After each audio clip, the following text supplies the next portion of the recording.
Sa gala, oo, galing din sila pasok. Kaya ano naman, at least nagawa nila ang bet sa game, sabi ni Reyna Salvador. Parang solid fan din to si Reyna Salvador. I love you, my baby loves to be, no? Congratulations mga OB girls namin. Stay healthy and beautiful. God bless sa inyong lahat at kay Coach Dante. Salamat po. Sana po walang iwanan forever. Tsaka much flying titan. Ang ganito mag-comment ng mga loyalist ng CNFT fan. Marina Melation Pasqua. Mabuti pinasok na si Denden. Malakas sa blocking. Isa pa yun. Late na din. Sorry, Coach. Ronald Susi, ngayon lang nahuli tamang kombinasyon si Dina Wong pa rin basta tayo galing pa dumitan sa dating libero kasi. Yes, by point. Alit Brukal pal. Ano? Pamarang last. Sayang nga, sana pwede rewind para simula ulit. So, Pilipina na marirewind po. Ariel ni Talab Panesgam, congrats, yes, panalo ang Titans. Pex Arapada, ganyan Coach D, yung paiba-iba, open your eyes din. Ano din?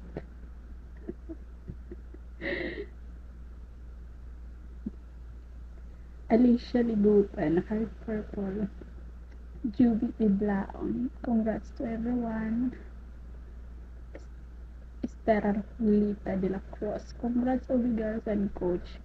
Sayang mga idol, Adrian Anding, huli na ng maayos ang first 6. Sayang talaga, nakakapunk na yung laban na yan.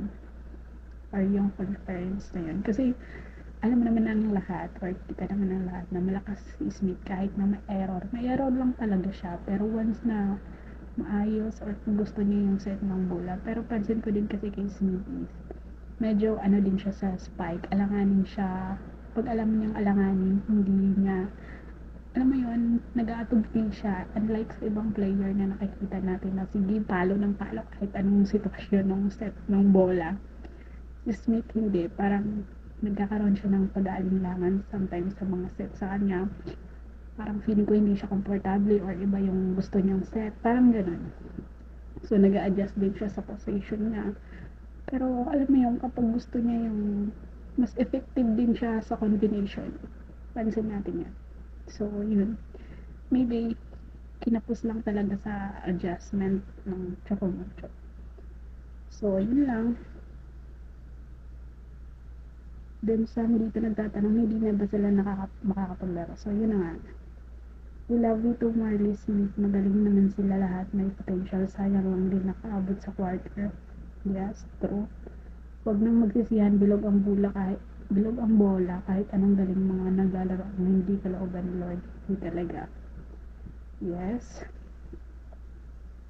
Si General super effective din habol, kung habol din sinasayang kasi mga bench player na pwede naman ilaban. Agree, magaling din si General. Totoo yun. Pero syempre,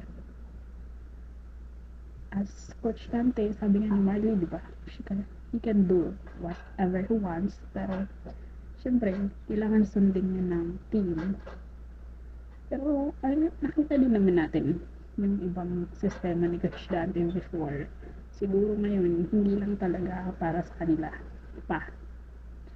Wala na, huli ng lahat. Ganun pa man, congrats Titan. Sana maging aral sa coach kung ginawa niyang yun ang patawa ko sa mga better ko. Ria Maria, I love Marley. Thank you sa happiness at ngiti na binigay mo sa amin habang ang kulit-kulit mo sa court. Krisa Thomas Yabo, Sergeant Royce Benandi kasi di aki sa sabi na di aki si Sambuanga. That mid, dapat mula start binabad si Royce sa game. Sana makapasok sila sa quarter. Feeling ko kaya din hindi binabad si Royce yung mga previous games nila this reinforce 2025 kasi nakikita natin sa mga posts niya sa IG may mga ibang may mga ibang game siya na ina-attendan or yung sa army ata yun. Nasa coach kasi yan, dapat una natin Nothing binabad niya si Tobino at Denden. Si Denden, hindi ko alam kung ano yung naging problema sa kanya, bakit hindi agad siya na ibabad ni coach. So, yun. Kulela Chocomocho. Aray ko naman.